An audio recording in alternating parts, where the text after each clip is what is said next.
नमस्कार, मैं हूं आपके साथ अनुष्का और आप देख रहे हैं लल्लू लाल न्यूज।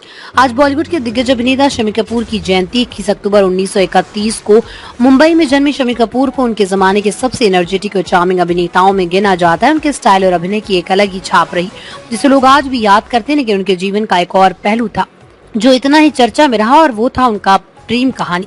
शम्मी कपूर की जिंदगी में कई लड़कियां आई, लेकिन उनका दिल खास तौर पर 3 लड़कियों पर आया। शम्मी कपूर ने 2 शादियां की और उनका नाम कई अभिनेत्रियों के साथ जोड़ा गया, जिनमें सबसे प्रमुख नाम रहा मधुबाला।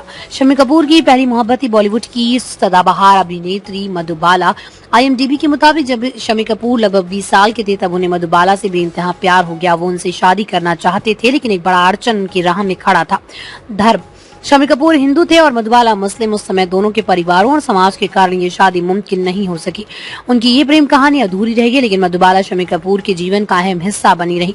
मधुबाला के बाद शम्मी कपूर का नाम मिस्र की बेली डांसर नाडिया गमाल से भी जोड़ा गया। दोनों के बीच की नजदीकियों ने काफी सुर्खियां बटोरी। नाडिया एक बेहतरीन डांसर थी और शम्मी कपूर उनके आकर्षण में बंधे थे। हालांकि ये रिश्ता भी आगे नहीं बढ़ सका और दोनों के दोस्त रास्ते अलग हो गए। शम्मी कपूर की जिंदगी का सबसे स्थायी और सच्चा रिश्ता उनकी पहली पत्नी गीता बाली के साथ जुड़ा। गीता बाली और शम्मी कपूर की मुलाकात एक फिल्म के सेट पर हुई और दोनों के बीच जल्दी प्यार पनपने लगा। 1955 में उन्होंने गीता बाली से शादी की। उनकी शादी की कहानी भी बेहद दिलचस्प थी, क्योंकि दोनों ने काफी कम समय में ही शादी का फैसला किया। शम्मी कपूर और गीता बाली की जोड़ी को उस समय बॉलीवुड की सबसे प्यारी जोड़ी माना जाता था। उनकी शादीशुदा जिंदगी काफी खुशहाल रही, लेकिन 1965 में गीता बाली की मौत ने शम्मी कपूर को गहरा सदमा पहुंचाया। गीता बाली की मौत के बाद शम्मी कपूर का जीवन काफी अकेला हो गया। उस दौरान उनका नाम मुमताज के साथ जुड़ा। मुमताज उस समय प्रमुख अभिनेत्री थी और शम्मी कपूर उनके साथ शादी करना चाहते थे।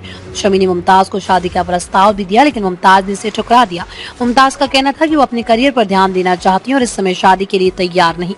शम्मी कपूर की दूसरी शादी नीला देवी से हुई। गीता बाली की मौत के बाद शम्मी कपूर को एक साथी की जरूरत महसूस हुई और 1969 में उन्होंने नीला देवी से शादी की। हालांकि शम्मी कपूर ने नीला देवी से ये शर्त रखी कि वो कभी मां नहीं बनेंगी, क्योंकि शम्मी अपने पहले बच्चे को मां की कमी महसूस नहीं कराना चाहते थे। नीला देवी ने इस शर्त को स्वीकार किया और दोनों की शादीशुदा जिंदगी सुखद रही।